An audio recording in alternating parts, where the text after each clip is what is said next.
Monsieur le Président, honorable assistance, salam alaikum. Aujourd'hui, je vous viens par une présentation pour m'exprimer durant cette manifestation International Conference on Chemical Materials and Environmental. Ma présentation s'intitule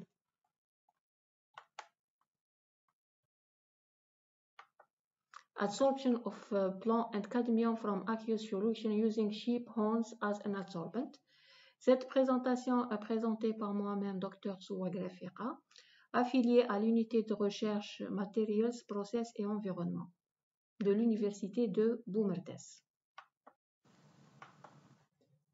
Donc, le plan de mon exposé sera articulé comme suit. Je commencerai par une introduction, puis je parlerai sur les métaux lourds, le plomb et le cadmium en tant que métaux lourds, et les industries qui les génèrent. Ensuite, je m'intéresserai aux étapes de préparation de biosorbants utilisés dans ce travail et qui est constitué par les cônes de mouton. Après, je t'étalerai sur la procédure expérimentale suivie par les résultats obtenus avec leur discussion et je terminerai par une conclusion.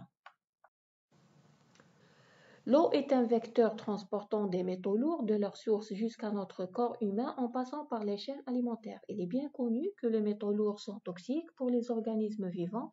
Leur toxicité se développe par la bioaccumulation dans les organismes jusqu'à atteindre des concentrations critiques qui les rendent dangereux. À cet effet, l'élimination des métaux lourds à partir des eaux usées et potables devient impérative et une priorité majeure afin d'assurer une protection à long terme de l'écosystème. Dans les sciences environnementales, les métaux lourds associés aux notions de pollution et de toxicité sont généralement l'arsenic, le cadmium, le chrome, le cuivre, le mercure, le manganèse, le nickel, le plomb, l'étain et le zinc.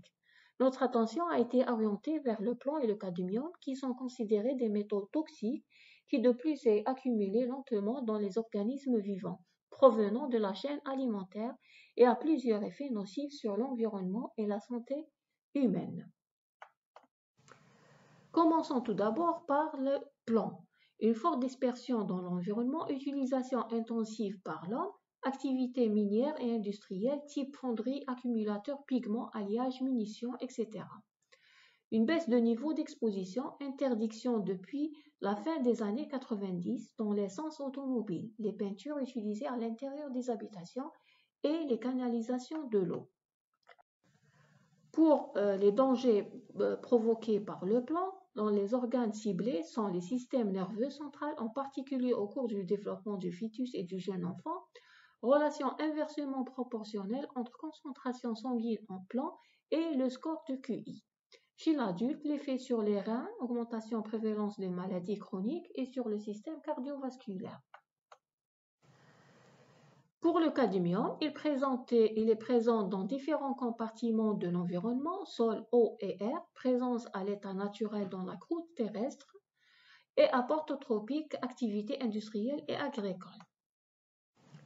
Il peut provoquer chez l'homme des atteintes rénales, fragilité osseuse, troubles de la reproduction, risque accru du cancer. De nombreuses méthodes pour l'élimination des cations des métaux lourds incluent la précipitation chimique, échange d'ions, adsorption, filtration membranière et les technologies de traitement électrochimique. Ce sont des technologies onéreuses, technologies requièrent un temps de traitement très lent, propriétés volumétriques faibles, problèmes de colmatage cas des membranes. Actuellement donc, l'absorption par des métaux, par des adsorbants à faible coût est reconnue comme une méthode efficace, économique et adaptée au domaine de l'épuration des eaux chargées en ions des métaux lourds. L'absorption donc est un phénomène de surface spontané par lequel des molécules de gaz ou de liquide se fixent sur les surfaces des solides, selon divers processus plus ou moins intenses. Le procédé d'absorption offre une grande souplesse dans la conception et l'exploitation et dans de nombreux cas de produits des effluents de haute qualité. Actuellement, le charbon actif est l'adsorbant le plus communément employé grâce à son pouvoir adsorbant. Mais l'inconvénient est que le charbon actif coûte cher à cause de sa préparation qui demande grand investissement. Les dernières recherches ont montré qu'une variété de matériaux d'origine naturelle ou biologique avaient l'aptitude de fixer des quantités importantes en métaux lourds à partir de solutions.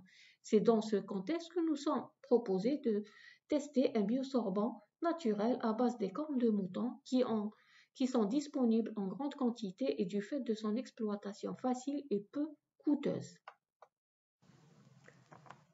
Les kératines sont classées en tant que protéines hétérogènes en raison de leur structure en acides aminés et leur composition hétérogène. Elles sont caractérisées par une teneur élevée en glycine, proline, sérine et d'autres acides. Les cornes impaires, pleines et permanentes, en nombre de 1 ou 2 chez les animaux, moutons, les vaches, rhinocéros, elles se forment à partir de l'épiderme composé de kératine sur l'os nasal frontal. La kératine va former la corne 40 cm et 3 kg. La corne est une formation de la peau. Ce tissu est produit par les vivants. Il est composé de différentes kératines, protéines riches en soufre, formant des fibres. Valorisation des cornes, autrefois jetée. La corne des bovins est désormais utilisée comme engrais. Elles peuvent être transformées en farine utilisée comme une source précieuse de protéines dans les aliments pour animaux de compagnie.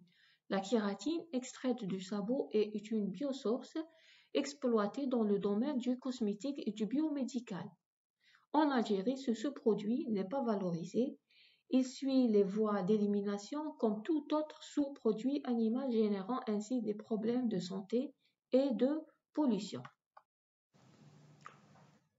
L'objectif principal de cette étude est d'étudier la faisabilité de l'utilisation de la kératine préparée à partir des cornes de mouton pour l'élimination des cations de plomb et du cadmium à partir des solutions aqueuses. L'influence des paramètres d'absorption tels que l'effet de la dose, du solvant, la température, le temps de contact sur l'absorption a été étudiée. Les cornes de mouton ont été recueillies des abattoirs, puis elles ont été lavées avec de l'eau du robinet plusieurs fois. Ensuite, elles ont été rincées avec de l'eau distillée 3 fois. Et puis, elles ont été séchées à l'étuve à 80 degrés Celsius durant 2 jours. Après le séchage, les cornes séchées sont coupées en petits morceaux puis broyées à l'aide d'un broyeur. Un dégagement de chaleur est noté à cause de la dureté des cornes. La poudre obtenue est tamisée à l'aide d'une tamiseuse avec une granulométrie différente allant de 63 à 100 micromètres. L'absorbant obtenu se présente sous différentes granulométries. L'effet de la dose d'absorbant, temps de contact et la température sur l'absorption du plomb et du cadmium ont été étudiés sous agitation de 300 tours par minute en utilisant 50 ml de chaque solution de nickel. La solution du plomb et cadmium ont été analysées en utilisant un spectromètre d'absorption atomique de flamme.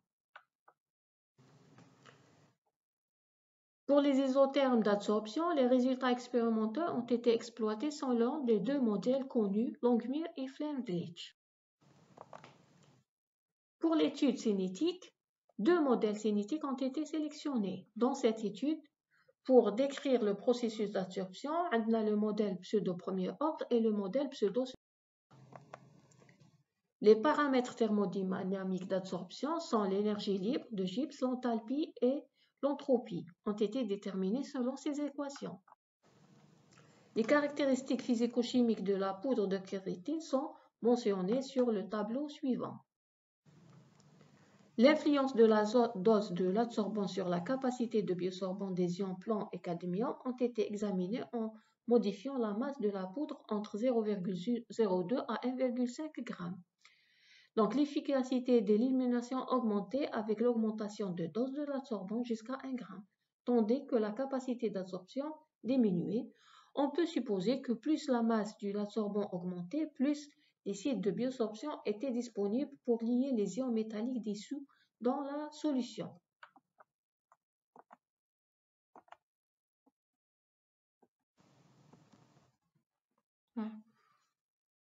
Pour le temps de contact, nous remarquons que elle est très rapide.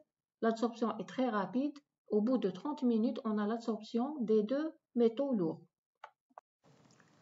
Pour la concentration, elle est atteinte des valeurs maximales de capacité d'absorption des ions représentant la saturation de tous les sites actifs disponibles sur la surface de l'absorbant. Nous avons étudié l'influence de la concentration initiale en ions métalliques en prenant en considération une gamme de concentration initiale varie entre 20 et 100 mg. L'effet de la température sur l'absorption des ions métalliques par la poudre de kératine a été étudié en utilisant 3 températures, 10, 25 et 45 degrés. On peut voir que la capacité d'absorption des ions augmente avec l'élévation de la température. Ceci est probablement dû à l'augmentation de la mobilité des ions plomb et cadmium vers l'absorbant à une température plus élevée. Les paramètres d'isotherme d'absorption du plomb et de cadmium sur la poudre de kératine représentés sur ce tableau, nous remarquons le modèle Langmuir est le plus adapté à cette absorption. Pour la cinétique, c'est le modèle second d'ordre qui est le plus adapté à cette absorption aussi. Généralement, la valeur positive de ΔH indique la nature endothermique d'absorption. La variation d'entropie ΔS est une mesure de désordre. Les transformations spontanées vont dans le sens d'une augmentation de désordre.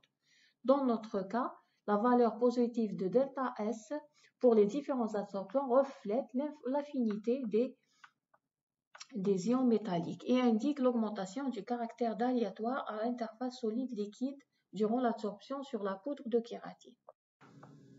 Nous terminons par cette conclusion. L'étude cinétique d'absorption a révélé que le modèle cinétique de pseudo-second ordre décrit mieux les données d'absorption.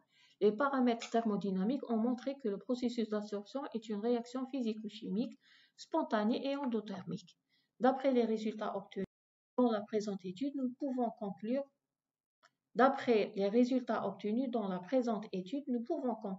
que la kératine préparée à partir des cornes de mouton était un absorbant efficace et prometteur pour l'élimination du plomb et du cadmium à partir des solutions aqueuses. Merci pour votre attention.